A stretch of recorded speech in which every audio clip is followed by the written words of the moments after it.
Hello and welcome. I'm Ankit and you are watching the Daily News Simplified. Now, today being 28th of May, we have in our discussion 7 important articles. But before moving forward, please make sure to attempt 1000 practice MCQs that we have put up as a compilation of our DNS practice question on our eLearn website. Now, if you want help knowing how to access the eLearn website, there's a separate video in the Raus IAS YouTube channel which you can refer to, and it will tell you how to access those 1000 and more questions.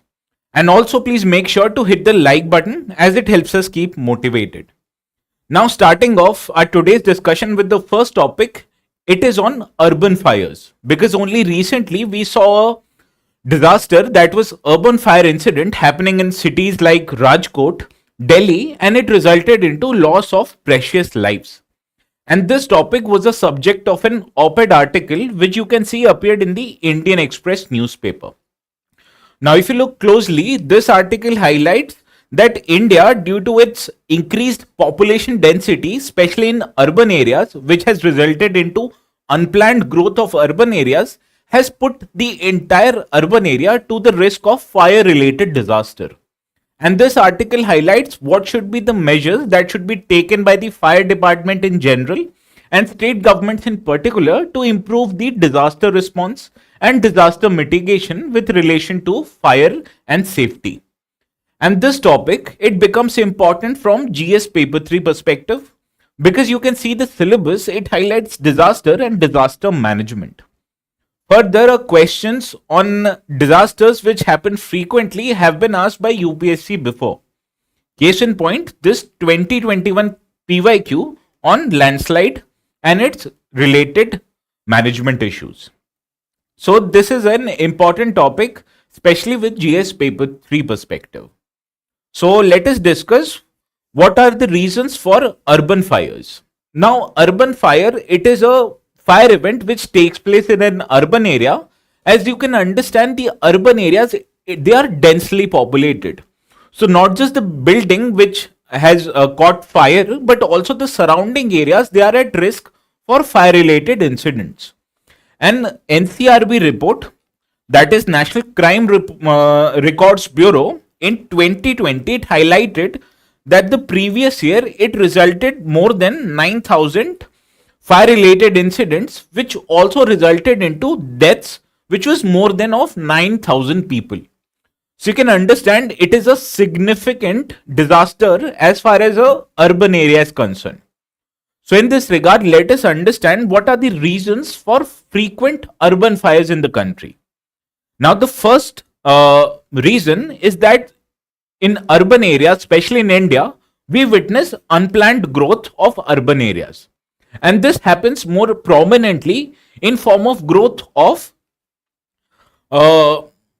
areas such as informal settlements like slums. Now, these slums, they are characterized by high population density, which makes it very close confined area. Because in these very limited amount of area, large amount of people live, which resulted into narrow lane.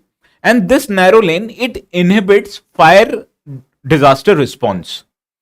Further, these informal settlements such as slums, they pay little or no attention to fire safety compliance measures.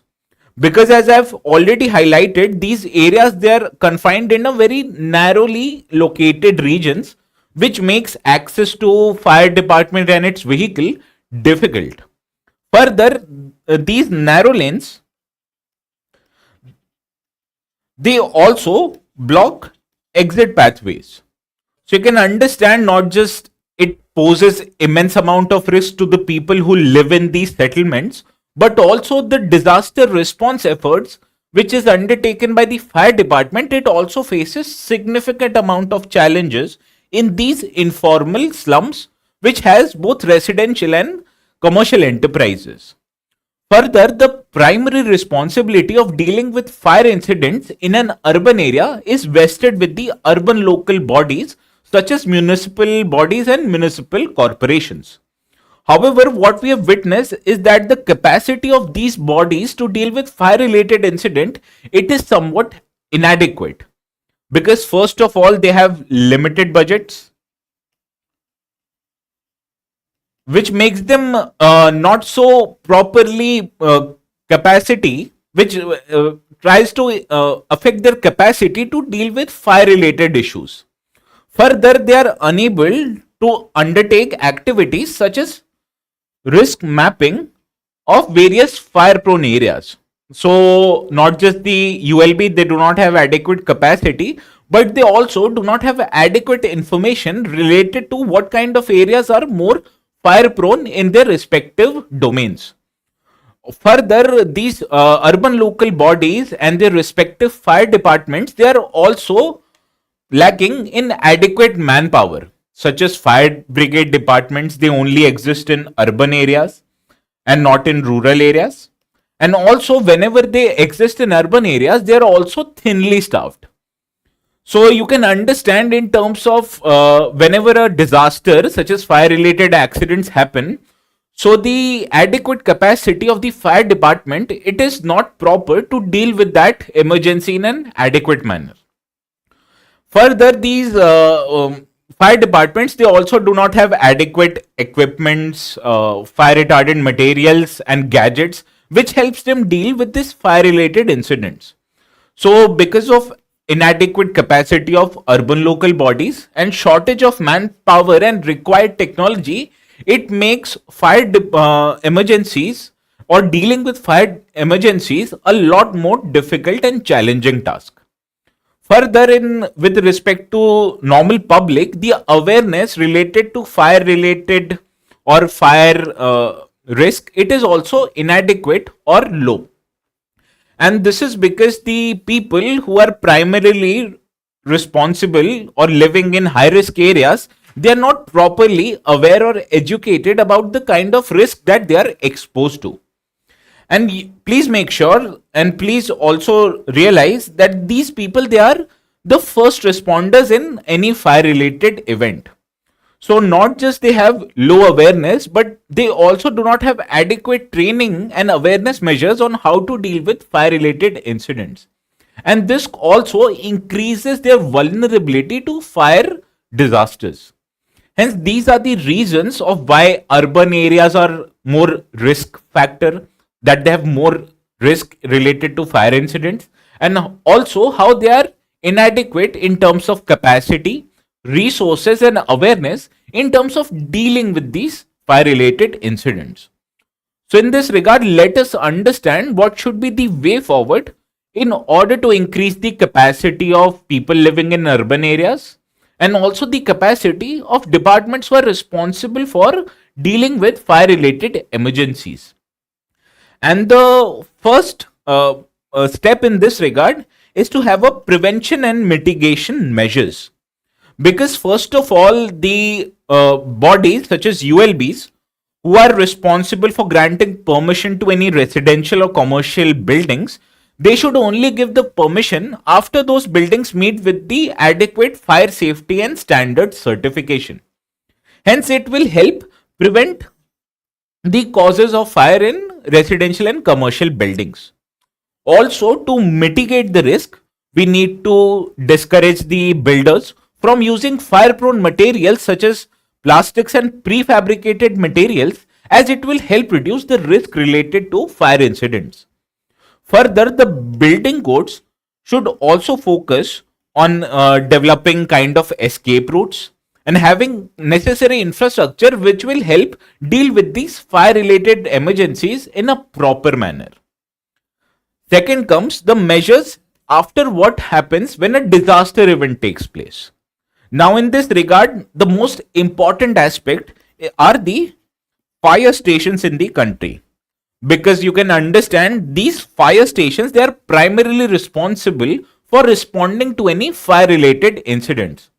So first of all, the government, that is state and urban local bodies, it should look to set up new fire stations in addition to upgrading the existing fire station according to the risk pattern in the respected area.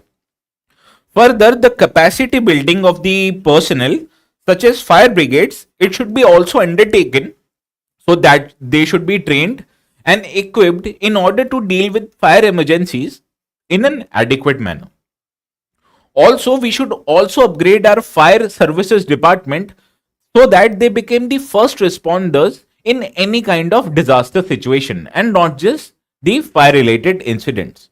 So this requires significant capacity addition of the fire stations in terms of providing them with necessary gear, equipments and infrastructure in order to be able to deal with fire emergencies properly. Also important are the adoption and purchase of new technologies which will help these fire personnel deal with related events in a proper manner. For example, they should be equipped with drones and remote control robots, which will help them assess and respond to the fire situation in a less risky manner. Further, provision should be also undertaken in terms of installing water sprinklers in high risk buildings, as it will help control local incidences of fire in a proper manner.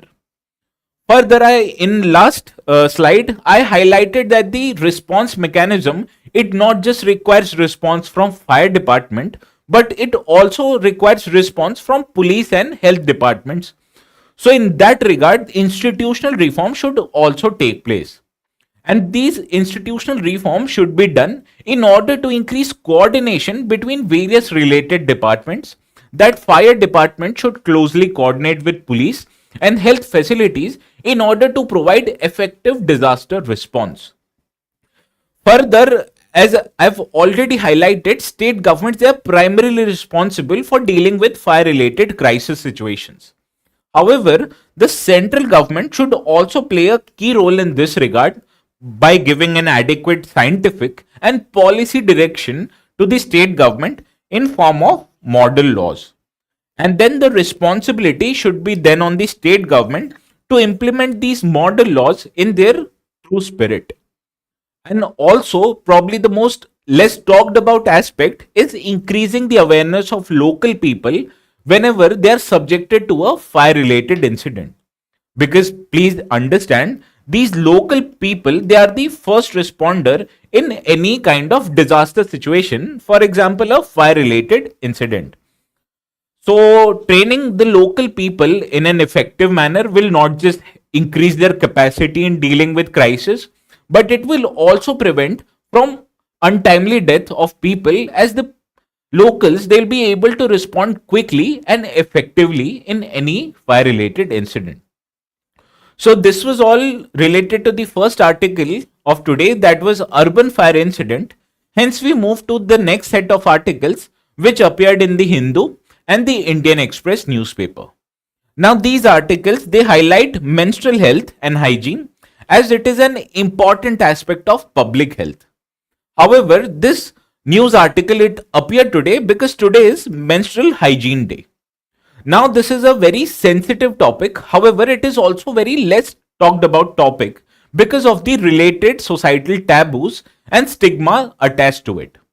However, this topic, it is important from GS paper to syllabus, because as you can see, this syllabus, it highlights issues relating to development and management of social sector services primarily related to health services.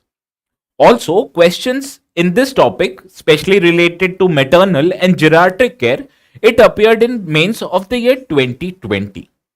So in this regard, menstrual health, it becomes important not just from an awareness point of view, but also from exams point of view. Now, menstruation is a phenomena which every woman who is in their reproductive age, they face. And whenever a woman who is in their reproductive age, during every month, their uterus, it sheds bloods and tissue from the vagina. Now this is an entirely a natural and a normal phenomena for women who is in their reproductive age. And in Western communities, this time frame, it is called as a period. As this period, it usually lasts from a period of 2 to 5 days. However, it varies significantly based on the individual. However, this is an important topic as far as social sector is concerned, because first of all, it is often a less talked about topic, because of the related social stigma and taboos attached to it. However, despite recent awareness measures, such as this movie, which came in 2018, and it dealt with an issue that a man is unable to provide adequate sanitary napkins for his wife.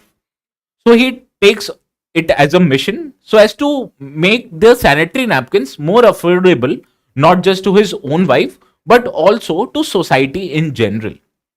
However, despite recent increased awareness on the topic, access to women, especially with relation to their menstrual hygiene products, it is somewhat limited because of National Family Health Survey, which was published in the year 2019 to 21.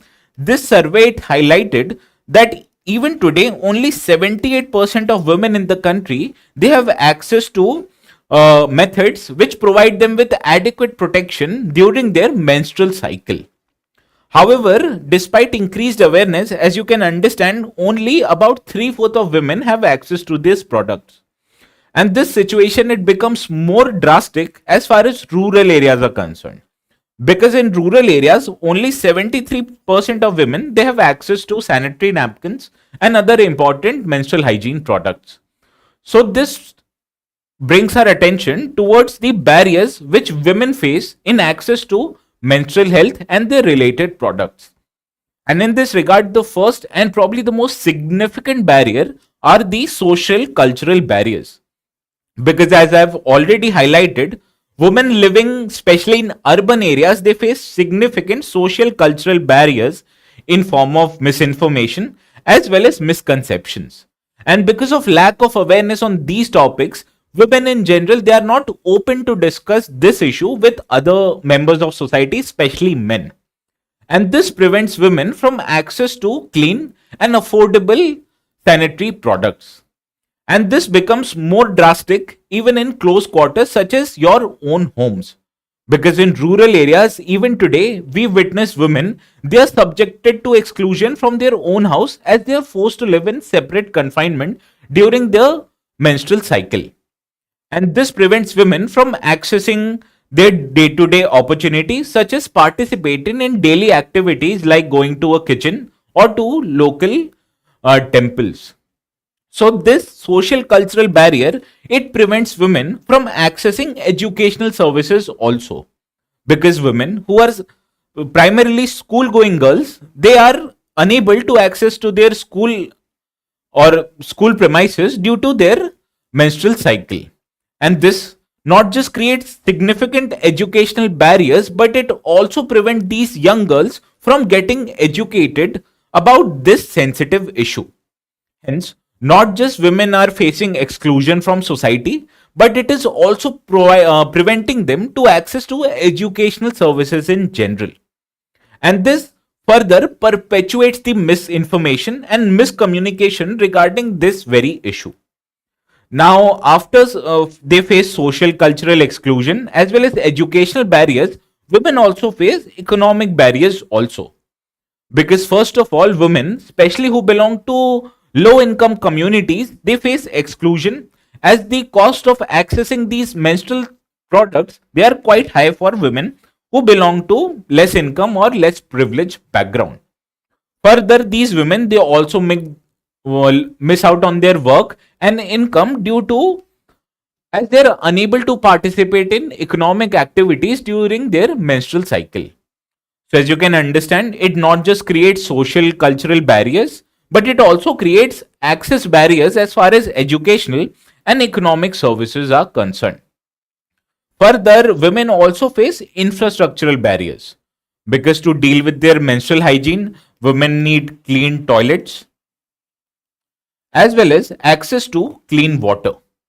However, even the access of this, especially in public areas such as school, colleges, and their workplace, it becomes difficult due to lack of adequate infrastructure in our country's public areas. Further, women also face difficulties in accessing health systems because healthcare infrastructure, especially in our country's rural areas, it is inadequate, especially with relation to dealing with reproductive and sexual health of women. Also, women they face difficulties because of the manpower, those who man these health systems, they are less aware in how to deal with this sensitive issue in a proper and a empathetic manner. Also, as you can understand, women not just face barriers in terms of infrastructure and healthcare infrastructure, but they also face barriers in terms of policy and legal opportunities. Because even though governments of the day, it has become more aware and sensitive regarding issues related to menstrual health, however, even today there is a policy and legal vacuum in providing benefits to women, especially in their menstrual cycles. Case in point, there was this recent debate on whether women should be provided leaves during their menstrual period, that is the period of their periods. However, even today, there is no debate as to how women should be provided and what kind of support system should be available to them during this period, which happens every month. So, these are the barriers that women face in terms of accessing to their menstrual health facilities as well as products that makes their life less difficult during this time period. So, in this regard, let us understand what happens when a woman they have improper access to menstrual health. And first topic is the health implication that women faces, because inadequate action or inaction related to maternal health, it creates certain health problems as far as women are concerned. Because if women they undertake poor menstrual hygiene, then they are subjected to infections such as urinary tract infections as well as infections related to yeast infections. Further, the World Health Organization, it in a study, it found out that women who have improper menstrual hygiene measures, they are more prone to risk related to human papilloma virus, because it is this virus which causes cervical cancer in women. So these are the health implications that women have when they have improper menstrual hygiene. Now let us discuss what are the psychological impact on women. Now if you remember in last slide, I highlighted that women face certain exclusion from their communities as well as their own households because they are during their menstrual cycle. And it in a way creates social stigma which leads to stress, anxiety, as well as embarrassment among women, especially girls of young age. Further, loss of income and economic opportunities, it also exacerbates the psychological impact on any women.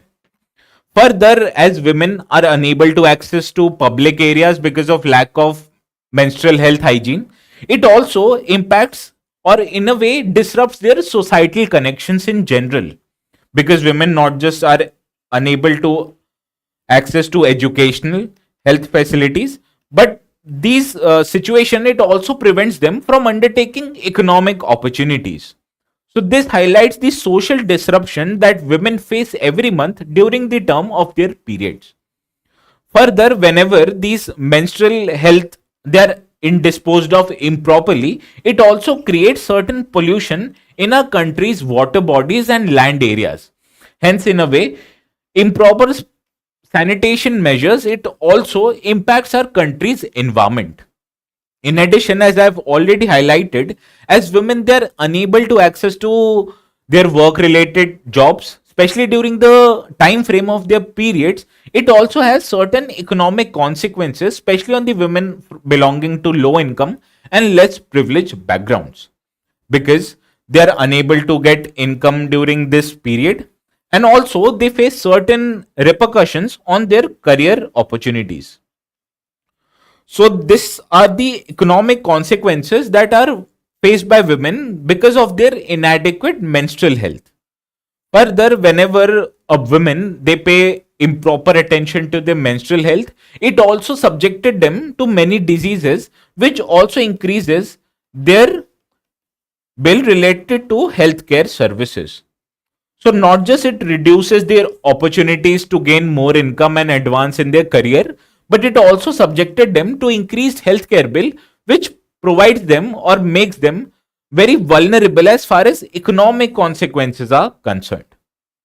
Now, also governments across the world, they are undertaking various efforts to bring gender equality.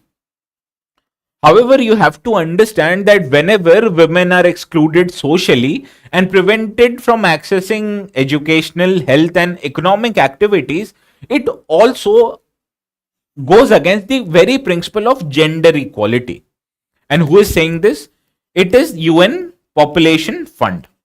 Because this very body, it highlighted that efforts which highlight the improper access to menstrual health, it goes against the very tenet of achieving gender equality in any society. So proper menstrual hygiene not just improves health of women, but it also brings women at par with men in general societies. Hence, it is necessary not just from economic point of view, but from a gender equality point of view as well. So in this regard, let us understand what should be the way forward in order to make better access to menstrual health hygiene for women and improve our country's healthcare systems. Now, in this regard, Article 42 of our Constitution, which is a part of Directive Principle of State Policy, it highlights that any state should have adequate measures, especially with related to access to menstrual hygiene is concerned. So, in this regard, our very own government, it brought forward a draft menstrual health policy in the year 2023. So our today's way forward are points which are borrowed from this very draft policy which was enacted in the year 2023. Now this policy, in a way, first of all, it highlights that any government policy should look to provide women with affordable menstrual hygiene products. For example, sanitary napkins, menstrual cups, as well as other products such as tampons and reusable cloth material, as it will help improve menstrual hygiene among women. Further, government should also promote quality standards and regulatory framework which will then enable companies to manufacture quality products at an affordable prices. Further, not just women should be provided with menstrual hygiene products at an affordable cost, but they also should be provided with clean menstrual hygiene facilities such as clean toilets and adequate clean water supply, as these are very much essential for women to deal with their menstrual hygiene in a clean and safe manner. Additionally, women should also be provided with educational and awareness, and not just women, but I think the entire society should be provided with more education, as it will help people understand what are the nuances of this issue and will also help make them ensure more sensitive towards women and their monthly issue. In addition, the government should also collaborate with the non-governmental organizations, as it will help increase awareness and education among women in general. Further, collaboration with private sector, especially FMCG companies, it is very much essential, as government it intends to provide affordable menstrual hygiene products to women. And these FMCG companies, they'll be then responsible for manufacturing these products and their distribution throughout the country. Further, the government should also promote research and development in hygiene management, especially in countries' academia, as it will help bring better policies in future. Hence, by providing women with affordable menstrual hygiene products, construction of clean menstrual hygiene facilities, promoting education and awareness, collaboration with non-governmental entities and private sector, and fostering research and development in hygiene management is a proper way forward as far as menstrual hygiene is concerned. So this was all today for the second article, and with this we move to the third article of the day, which you can see appeared in the explain section of the Indian Express newspaper. Now this article, it highlights that due to reduction in domestic production of pulses, that in Hindi are called dals, it has resulted into increased import of pulses in the recent year. Because as you can see from this graph, the pulses, their imports were reduced, especially after the year 2017 and 18, because government, it promoted the cultivation of pulses. But because of erratic weather patterns, which was caused by El Nino, it has reduced our domestic production this year. Hence, you can see the imports of pulses last year, it was a high as far as recent time frame is concerned. Now this import, it brings our attention towards GS paper 3 topic, as pulses, first of all, they are major crops, and also adequate amount of availability of pulses is significantly impacts country's buffer stock and food security of our Indian nation. Hence, we'll discuss what are the factors that government recently encouraged or brought in order to enhance the production of pulses. Now, as you can see from this graph, the imports of pulses, it reduced significantly after the year 2017 and 18. And this was possible because of some measures that were undertaken by the government. Because government, it first of all promoted the procurement of pulses under the minimum support prices program. Further, government also increased the import duties on pulses, which made import pulses more expensive. Hence it promoted the domestic cultivation of pulses in general. Further, government, it also encouraged bringing of short duration varieties of crops such as moong and chana, which also reduce the amount of time frame required for cultivation of these pulses. Further, as the time frame of the cultivation of pulses was reduced, it enabled the farmers to grow 4 cycles of pulses every cultivating year.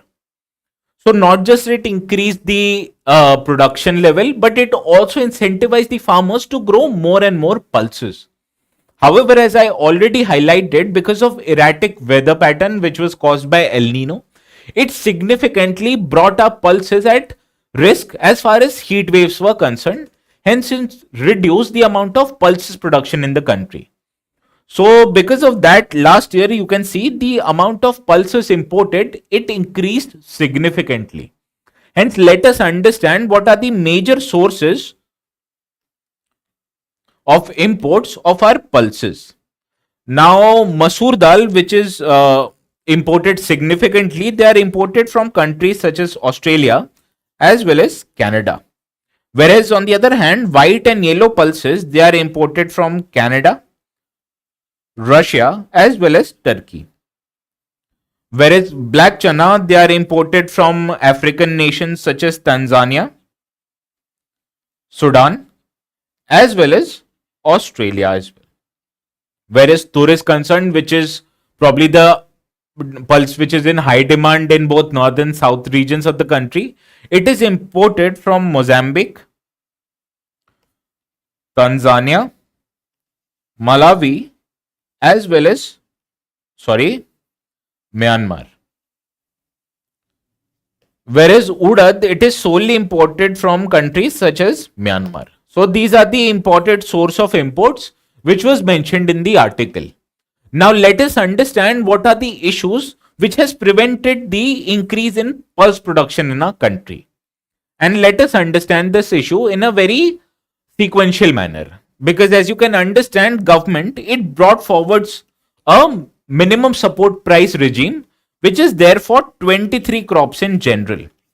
However, in practice, most of the procurement done under the MSP program, it is only done for rice as well as wheat.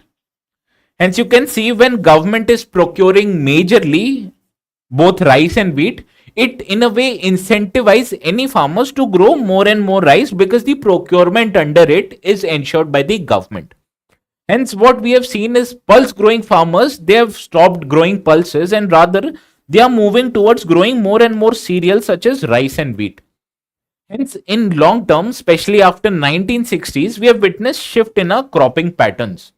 And as more and more pulse growing farmers, they are moving towards growing rice and wheat, it has reduced per capita availability of pulses from 25 kgs back in 1961 to just 16 kilograms in the year 2021.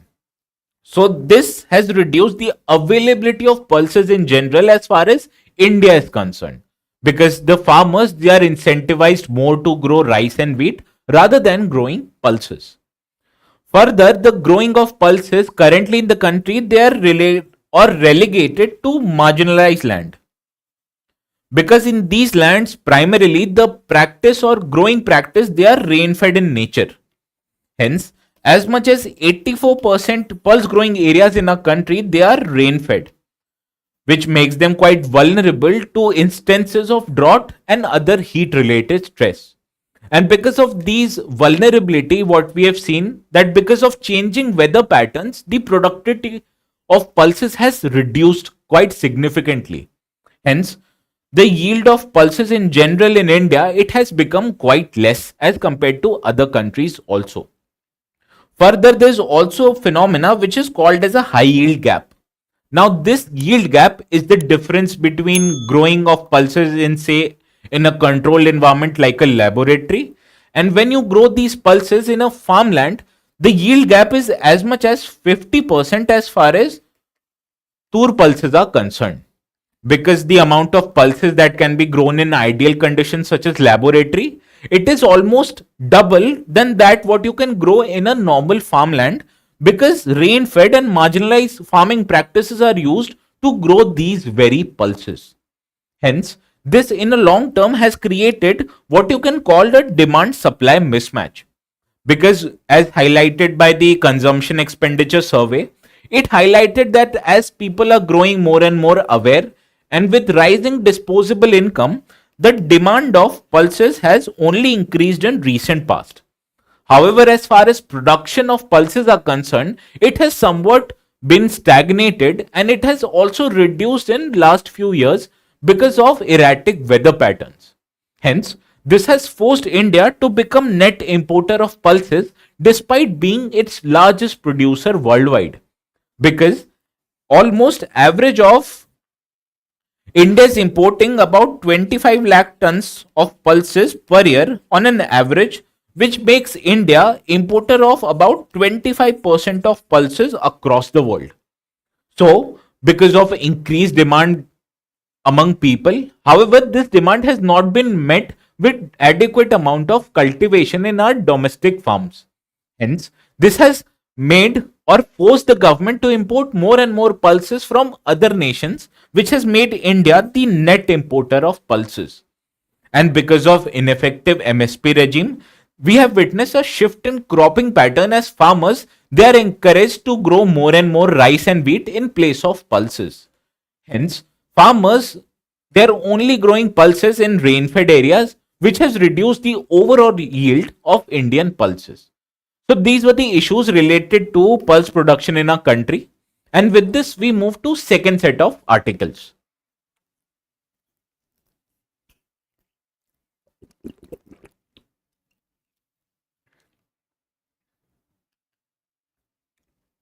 Now, the second set of articles, these are primarily related to prelims. Now, the first article in this regard, as you can see, appeared in the Hindu newspaper in a form of a photograph. Now, this photograph, it shows a fisherman trying to catch fish in a Krishna river. Now, important rivers, be it Himalayan and peninsular rivers, they are important as far as prelims are concerned. Because UPSC in the year 2017, it asked a question related to river Tista.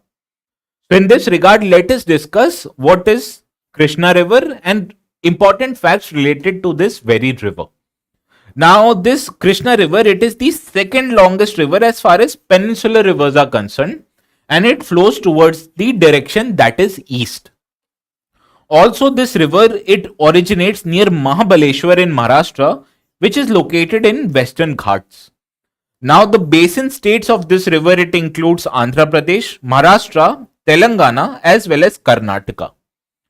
Also, the important tributaries of this river are left bank tributaries are Bhima, which is the second largest tributary. Musi, it is important as the city of Hyderabad is located on the bank of river Musi. Muneru, Paleru, as well as Don River. Now, on the right hand side of the river, it is the right hand tributaries are Tungabhadra, which is the largest tributary of the river Krishna. In addition to Ghatprabha, Malaprabha, Vena, Koyna, Panchganga, as well as Dudhganga. Now, these are the left and right bank tributaries of Krishna. So based on this information, let us now solve the practice question. With reference to river Krishna, consider the following statements. The first statement, it originates near Trimbakeshwar in Western Ghats, which you can understand is an incorrect statement because it is the river Godavari which originates in Trimbakeshwar, whereas on the other hand, the river Krishna, it originates near Mahabaleshwar in the state of Maharashtra. So the first statement is incorrect. Second statement, river Musi, it originates in Maharashtra and it is a tributary of river Krishna. Now, although as I have highlighted, river Musi is a left-hand tributary of Krishna, however, it originates in the state of Telangana and not Maharashtra. So the second statement also here is incorrect. Moving to third statement, river Krishna, it flows into Bay of Bengal and forms the largest delta in the country. Although this river, it flows eastwards into the Bay of Bengal, however, it is Sundarbans which is the largest delta in the country and it is not formed by river Krishna. So the third statement here also is incorrect. So as all these three statements are incorrect, hence option D is the right answer to this practice question. With this, we move to the second article of the day, which appeared in the explained section of the Indian Express. Now, this article, it highlights that it has launched a CubeSate, which is a satellite which is of small in size. Now, important satellites and what are they going to do? It is important from prelims perspective. Because as you can see in the prelims of the 2015, a question appeared on applications of Indian remote sensing satellites. Further, this topic is important from GS paper 3 perspective because it highlights awareness in the field of space. So in this regard, let us discuss what are the facts related to PREFIRE mission, which is given in the article, and this is an abbreviation for Polar Radiant Energy in the Far Infrared Experiment mission. Now, this experiment will be jointly developed by National Agency for Space Administration, that is NASA, and the University of Wisconsin, located in the city of Madison of the United States. Now, this mission, it entails construction of two CubeSats, which are small site satellites, and they are done, and this mission is done in order to measure far infrared radiation in the Earth polar areas that are Arctic and Antarctica. So this satellite, it will be placed in the near polar orbit at an altitude of about 525 kilometers. Further, these satellites will be equipped with a thermal infrared spectrometer, which will enable these satellites to measure the amount of infrared and far infrared radiation in our polar areas that are Arctic and Antarctica. As this mission is quite significant, as it will help understand how much heat these polar areas are emitting and what are the consequences of this heat on the Earth's climate. Further, this mission, it entails use of two cubic satellites or CubeSats, as these are an example of nanosatellites which are of dimension 10 centimeter cube, that is the length, breadth and the height of these satellites, they are 10 centimeter each, and the weight of these satellites are not more than that of 1.33 kilograms. Now, as they are quite low cost in nature as well as are of less mass, hence they are used for measuring technology demonstrations, conducting scientific research as well as commercial purposes. Now, there are other categories of satellites also, such as nanosatellites, picosatellites, and the related information I've provided in the PDF in the notes or in the comment section down below. So you can access to this PDF after the class ends. So with this, let us solve the practice question. Consider the following statements with reference to PREFIRE experiment, which is done by NASA. The PREFIRE mission, it consists of two picosatellites that are to be deployed in near polar orbit. Now, although these are to be deployed in near polar orbit, however, they are examples of nano and not picosatellites, because picosatellites, they are smaller than nanosatellites and they weigh less than a kilogram. So these are the different kinds. These are not pico satellites, hence the first statement is incorrect. The second statement, this mission, it is a collaboration between NASA and ISRO, which again is an incorrect statement because this is a collaboration between NASA as well as University of Wisconsin, that is Madison. The third statement, it aims to determine the concentration of greenhouse gases in Earth's pole, which is again an incorrect statement because this mission, it intends to measure the amount of far red infrared radiation or far infrared radiation in the Earth's polar areas. So as all these three statements are incorrect, hence again the option to this practice question or the correct answer is option D. With this, we move to the next article, which you can see appeared in the Business Line newspaper. Now this highlights that a company called Savannah Seed, it has launched a new solution which will promote the direct rice seeding practice, which is used widely.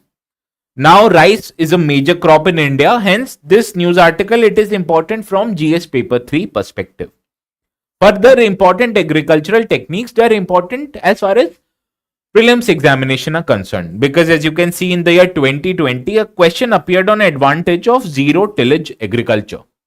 So in this regard, let us understand what is this practice called direct seeded rice. Now there are primarily three methods which are used to grow rice. The first and probably the widest prevalent method, it is called transplanting method, because the seed of rice, they are germinated first in the nursery, and then after a period of 15 to 20 days, these saplings of rice seeds, they are then transplanted into water filled fields in the farms. So this transplanting method, it first of all requires cultivation of seeds in nursery, and then the growth saplings will then be transplanted into an already irrigated field. However, as against the transplanting method, the direct seeding of rice method, it means that the rice seeds, they are sown directly into the field, and it is also called as a broadcasting seed technique. Now it is of two types. Whenever the field is dry and you transplant or sow the rice seed directly, it is called as a dry DSR technique. Whereas if the field, they are of puddled in nature, then it is called as a wet DSR technique. Now these techniques, they are primarily employed in order to conserve water.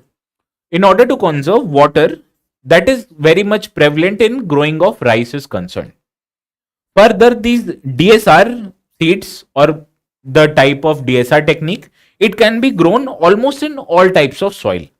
However, it is most suitable for to be grown in medium textured soil, which are often referred to as loamy soils. Now there are significant advantages of this DSR technique as well. First of all, that this technique, it does not resulted into significant reduction in yield. In addition to, it also provides saving is as far as irrigation water is concerned, because it conserves about 12 to 35% of water requirements. As you can understand, growing rice is a water intensive cropping method. Hence, any reduction in requirement of water, it is quite significant as far as protection of environment is concerned. Further, as it also reduces cost related to labor and drudgery, hence it requires lesser time, energy and cost to grow rice using the DSR method.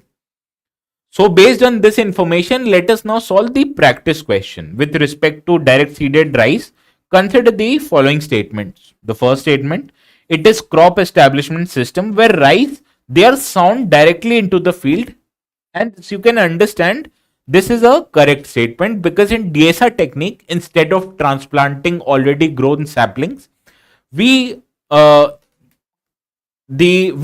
seeds directly into the soil, that is in the fields.